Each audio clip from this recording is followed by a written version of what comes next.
To make it official, welcome to the Pandemic Pinup Happy Hour. If you're a first-time viewer or a long-time Zoom visitor, I'm happy to have you here. A few things before we get started. I do apologize for those of you who did participate in the Dysfunctional Family Bingo giveaway. Shipping is taking forever everywhere, so it is coming to you. It'll just be later. But that's okay. Dysfunctional Family Bingo is good all year round because families are not always on. So you will be getting those. I think I've forgotten you. Let's see what's else. Next week we will be starting our Christmas themed cocktails. I'll be walking you through the 12 cocktails of Christmas.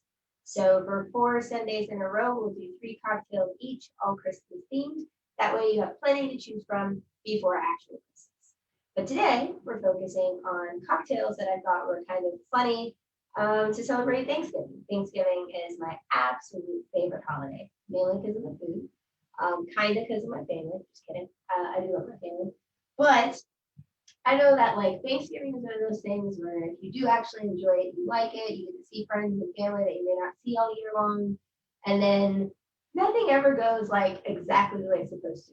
I always think of Thanksgiving as weddings. You know, people have this like wonderful idea of what weddings are supposed to be and how they're just going to be this hitch-free day of absolute glory that, you know, is one of the best days of their life. And 9 times out of 10, if not 10 times out of 10, they are wildly stressful and unpredictable. And I feel like Thanksgiving is kind of the same way. And sometimes when things get that way, you just gotta take a deep breath, make yourself a drink, and then go back to what you were doing. So, in honor of that kind of thought process, we have some cocktails that are named today, kind of just in a jokingly fashion. You can feel free to use anything else you want, but we will be experiencing a situation, if you will. So the situation is unsolicited advice. That is one of our cocktails. If you do receive that during the holidays, my unsolicited advice would be to grin and bear it, which is our second cocktail. And if all else fails, you can form an exit strategy, which is our third cocktail. So that's kind of what we're doing. We're going to make them out of order, though, just because one of them I think is better for like the end, even though it's technically the first one I said. So we're going to start backwards. We're going to start with the exit strategy. Just know that this is the one that should get you out the door. So the way I crafted this cocktail, I'll jump this in. I've been working on my like rap skills, and it's made it really hard to speak regularly when I'm not trying to practice that. My brain is kind of frazzled.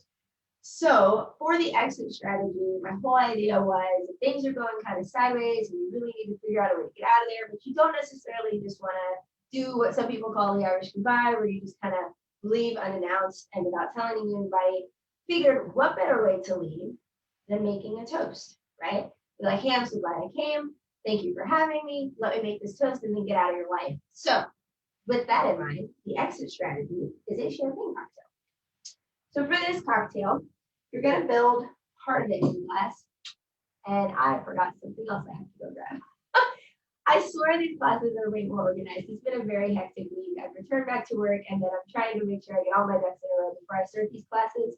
I am in need of a muddler, so pretend that I'm here smiling at you professionally with a muddler in hand while I actually do that one. I will be right back.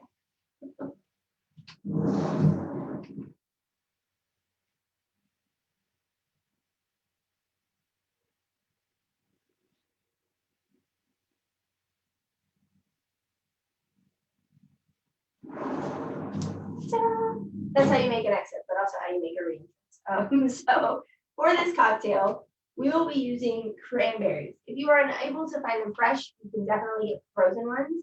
You don't want to use like cranberry jelly, cranberry sauce, or anything like that. You could, but it just wouldn't be as bright in the cocktail.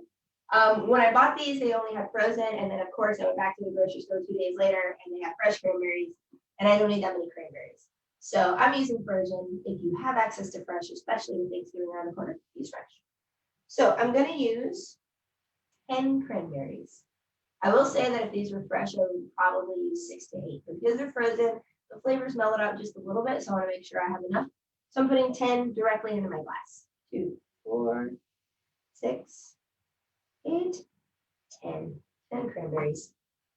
And then we're going to kind of just press them to break them up. Doesn't have to be any like crazy smash the smithereens of the cranberries, just enough to make it kind of crushed on the bottom. So we're going to set that kind of over to the side. And then for this cocktail, you will need a cocktail shaker. And we're going to use 3/4 ounce of pine needle syrup. So this was the recipe I put out there. One of the things I do need to warn people, not all pine trees or pine needles are edible. I definitely had to do my research. If you are unsure and you're not really good at identifying plants or things in the world of botany, you can buy edible pine needles everywhere. And then, or I say everywhere, but online. If you have just access to like pine needle tea or pine tea, that will work to infuse. But I also just wanted real pine needles so I can use them to decorate, and then my house smells really cool. It smells like a Christmas tree here. So pine needle syrup, I'm using 3/4 ounce, putting it directly into my sugar tin. Fun fact about edible pine needles, they are super high in vitamin C. So it's actually a really good ingredient if you make hot toddies or teas, adds a really nice little extra flavor, but it's also super healthy for you. So 3/4 ounce of that. And then I have a white jasmine tea that I brewed. I'm going to use a whole ounce of that. And then I'm using vodka, and I'm just using plain vodka. Flavored vodkas would work really well in this cocktail. Think of things that complement cranberry. I know there's cranberry vodkas out there, but also any citrus vodka would work really nice, especially because that pine needle has just a kind of a hint of tartness to it. I'm going to use 1.25 ounces. I personally chose to go with just like straight plain flavored vodka, or non-flavored vodka, I should say, because I just really enjoyed having the cranberries and the pine needles shine through, as opposed to trying to combine a bunch of flavors that worked really well together. So I'm letting the vodka be my canvas to display the really cool things that are the pine and the cranberry. So that's all that's going into my shaker. And if you've done cocktails before, you might be wondering where the acid is, because most cocktails have acid, sweet, and then they have the alcohol. Well, the acid is the cranberries, but they're not in our shaker. So we're going to just use this, the tea, the vodka, the syrup, and add some sugar. Add some sugar. I can tell my brain's trying to add some ice. Add sugar. Do as I do, not as I say. Then we're going to give it a brisk shake for about 10 to 15 seconds.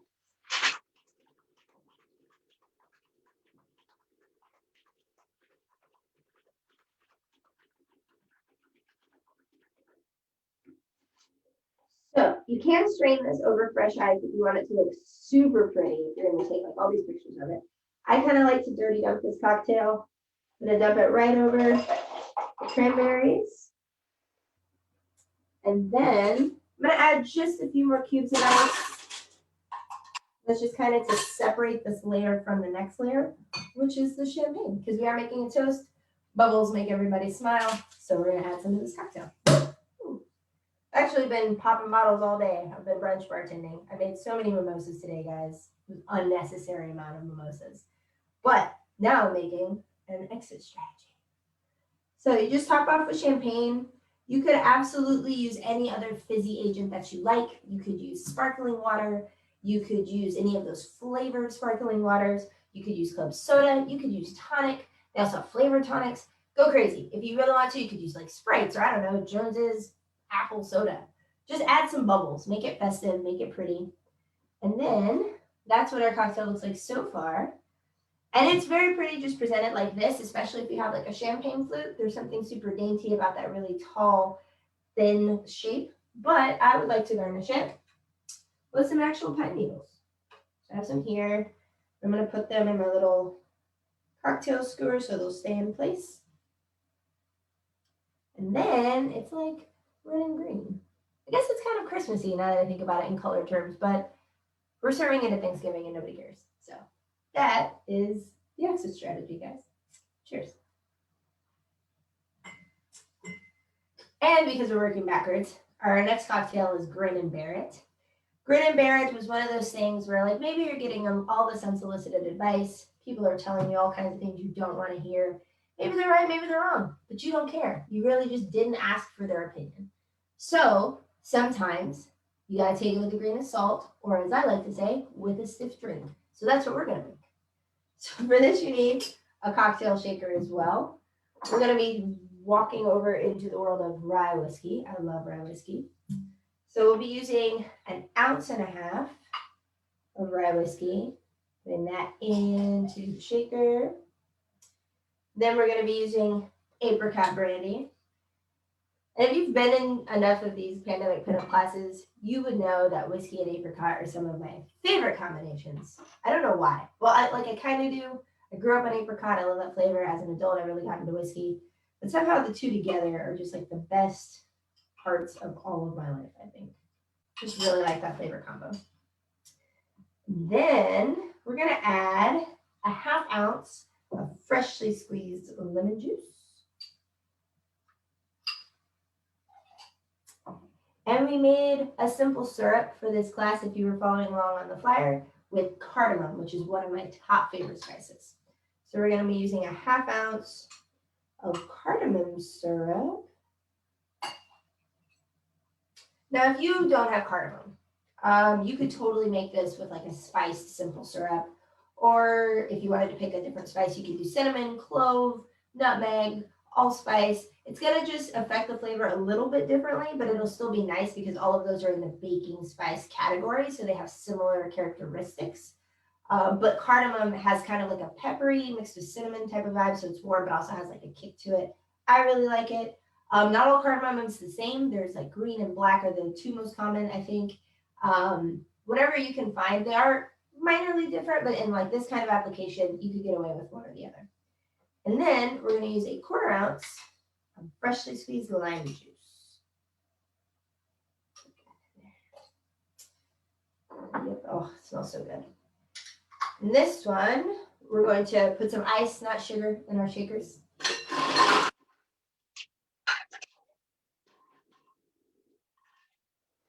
One of the fun things about making cocktails like Grin Bear It are if someone's talking to you, you don't want to listen, they're talking, they're making the cocktail, and then you can't hear them over the sound of the shaker, but they don't have to know that.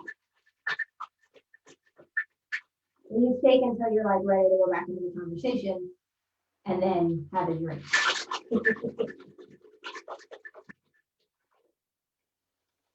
All right.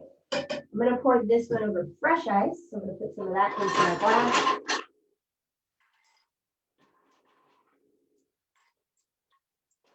I know how much I harp on loving pebble ice. This is going to be one of those weird things that I say, don't use pebble ice for this cocktail. I said it, I know what I said. But the reason is the cocktail will dilute too quickly. So this cocktail, the whole point of making it is to be able to withstand this conversation with this person that you don't want to talk to anyway. So you want to have that stiff kind of top note, but also flavorful. But you also want to be able to sip on it and have it last and be good in flavor. You don't want to over dilute it. So you just want to make sure, use actual ice. First and only time I'll probably say don't use pebble ice. Pour that right over that cocktail ice. Very nice.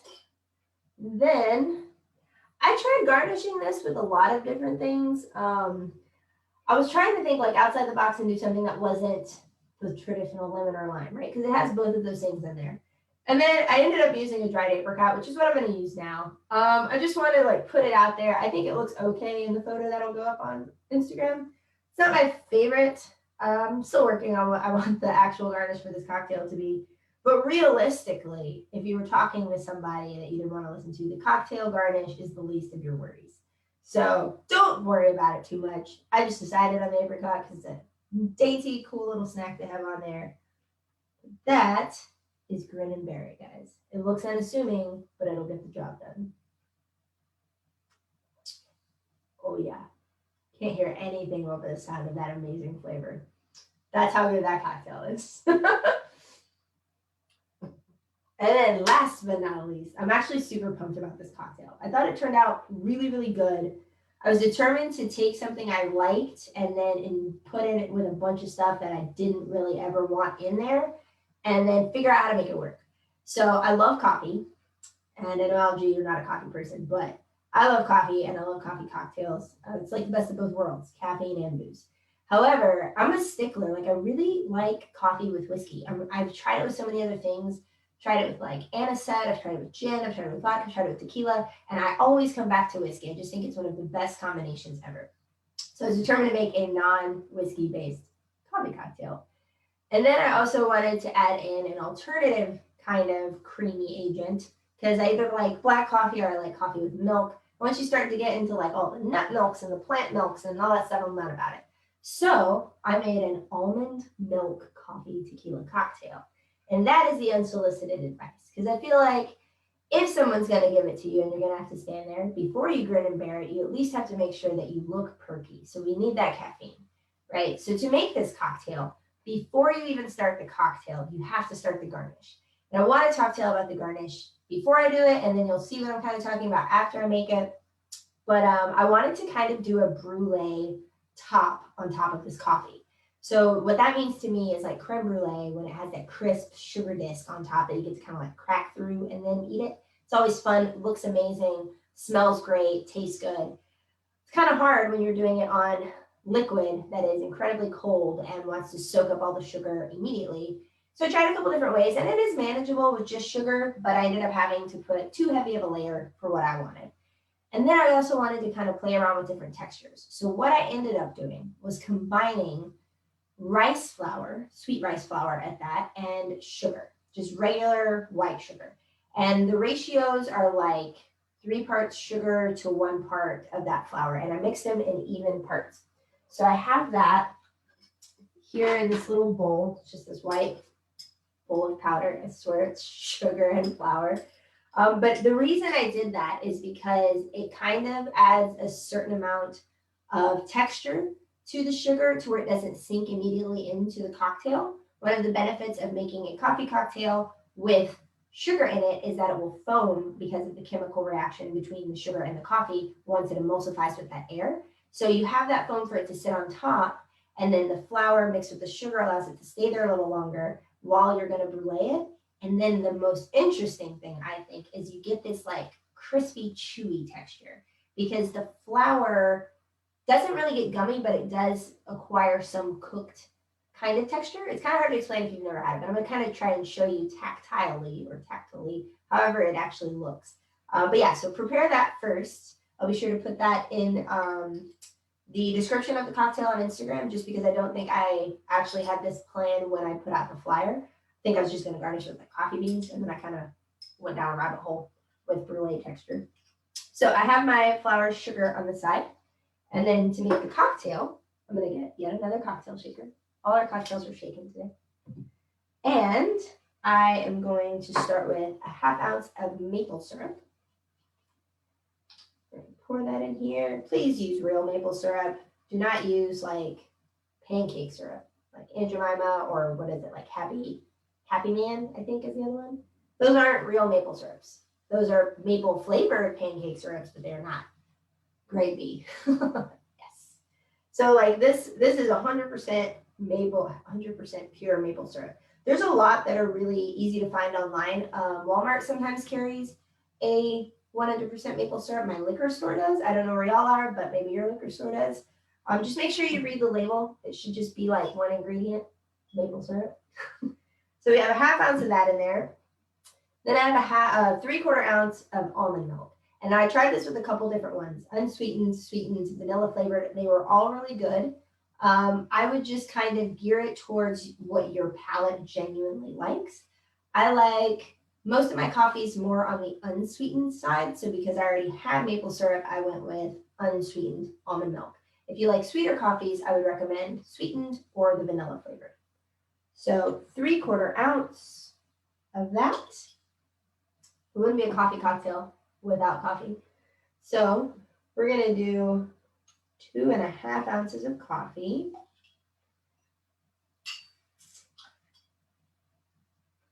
And then, as if it wasn't enough to put coffee in there, we're also going to be putting some coffee liqueur. Also, just because more booze, never a problem around the holidays. I am here for it. Now, coffee liqueur, not all created equal. We went over this in one of the classes that I did that was actually coffee themed. Because like a dirty Russian, or not a dirty Russian, a white Russian or a black Russian, didn't mean to say dirty Russian, that's the dirty Russian chai, which is an actual cocktail, or the dirty chai Russian. But the white Russian and the black Russian have coffee liqueur in them. A lot of people have had them with Kahlua. That's like one of the biggest coffee liqueur brand names out there. I'm not super partial to it. It's not bad. I just find it to be overly sweet. I haven't tried anything other than their classic one. But this one happens to be my current favorite. It's called Grind. It's inexpensive. It's actually rum, not liqueur, and it's infused with espresso beans. It's got a gorgeous flavor. It's not overly sweet, beautiful texture. It's not super syrupy. So I really like this. I'll be experimenting later on this month with another brand that was recommended to me called Mr. Black coffee liqueur, and I'm super excited and pumped. I've heard so many good things about that. So I'll let y'all know later what I think about both of those. But for this, we're going to use a 1/4 ounce. If you don't have Grind, swap out whatever coffee liqueur you like. So put a 1/4 ounce of that in there. And then I know I said tequila, so we're going to get into the tequila. And it is going to be an aged tequila. I think the aged tequila works better with all of these strong flavors. Maple has an intensity to it. Even though it is a sweetener, it has an intense flavor. It tastes very distinctive comparatively to like simple syrup. And then we have the coffee, and we're also going to be using chocolate bitters. So you could use a silver tequila. It just won't stand up as well in the sense that it'll kind of fade into the background. You won't be like, tequila coffee cocktail. You're just like, ooh, coffee cocktail. So if you like to taste your tequila, use an aged one. So I'm going to use an ounce of that right into there. And then, like I said, I'll be using chocolate bitters. I have the Fee Brothers Aztec bitters, just 2 dashes right into there. And then we're going to get ready to prepare this cocktail. So what we need to do, we're going to have our glass ready. And then I'm going to have my topping ready. So for my topping to be ready, I have a fine mesh strainer or cocktail strainer. And I'm going to put a few spoons of that mixture already in to here. And the reason you always want to like spoon that into the strainer over the same bowl instead of on top of the cocktail is because that first time you put it in there, it's going to go like a lot is going to come out of the bottom and you're not going to be able to sprinkle it evenly. But once you have it in here, you can kind of just tap it and it'll come out exactly the way you want. So I already put that in my strainer. I have that right over here to the side. I'm going to put a really nice large ice cube in my rocks glass that I'll be using for the cocktail. Then I'm going to ice and shake it.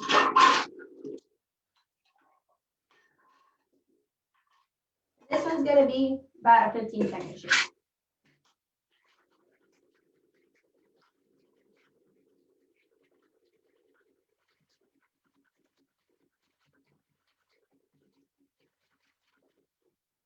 This one's right. When you know, you know. This one's ready to go. All right. So I'll be straining this over the eyes. Really nice and smooth. You want to get it pretty much to the very brim. Really close to that wash line.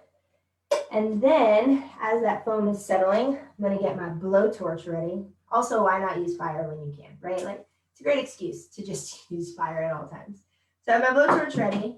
And then I'm going to sprinkle. I like to do this kind of only on half of the cocktail, kind of like a margarita rim. That way, if someone doesn't like it, they can just kind of bypass it. So I'm going to sprinkle all this on about half of it. I'm not going to use all of it. I'm using about a teaspoon and a half's worth, maybe, give or take. And then I'm going to start to brulee it. Oops. So you want to start kind of at a further away distance just to let that sugar melt from the heat. And then you can slowly get closer. Why don't you like me? And you're going to want to try and let that sugar kind of bubble up. And that's what's going to make it crisp. You'll start to see it turn like ashen white and then get these little bubbles. I'm going to try and do this closer to camera so you guys can actually see it. Let me bend this down with me, guys. I really want y'all to see the magic happen. I don't know if that's all that helpful, but we'll find out. I'm just going over there. You see all that kind of smoke coming off. You're not trying to burn it. It's kind of like making a s'more, right? If you start to see it getting a little too dark, you want to back off. Try another area. There we go. That one part got a little too hot. But that right there is the brulee top. And it's super fun. I'm going to let it cool for a minute so I can show you all that texture I was talking about. Because I've already had one of these and I already took the picture. So I don't have to worry about this one staying pretty. So with the unsolicited advice cocktail, as this, you would just pretty much drink this as is. If you drink it from the side that has like the brulee top, you're going to kind of have like that texture that you can kind of bite into, which is kind of interesting in a cocktail. Not in a bad way. It's just like a really quick little thin seal on top. If you go from the other side, it's just like sipping a iced foamy coffee. But what happens here, as you'll see, I'll pull that off. It's this disc. It's really thin and it's still really flexible. So it's crispy, but it's also kind of chewy on the bottom because that flour has a certain amount of like glutinous material in it. So it's like having a cool little candy snack on your cocktail. And it just smells amazing. It's got like that toasty s'more smell to it that's just like, oh, so intoxicating. I'm so here for that. I love s'mores. So that is our class, guys. If you go anywhere for these holidays, please stay safe. I know the world is crazy out there. So just make sure you're taking all of the necessary precautions to have an enjoyable holiday wherever you may be with whoever you may be. And in the worst case scenario, if you get unsolicited advice, just grin and bear it and make an exit strategy. And then get the hell out of there and go drink at home. But I will see y'all next Sunday when we get to do part 1 of the 12 cocktails of Christmas. Super pumped about that. So thank you for tuning in. And as usual, the recipes will be posted to Instagram in the next couple of days. This will be available for rewatch on the Underground Cooking Club Facebook page, and then it will shortly be posted to the YouTube channel as well. So I'll see you guys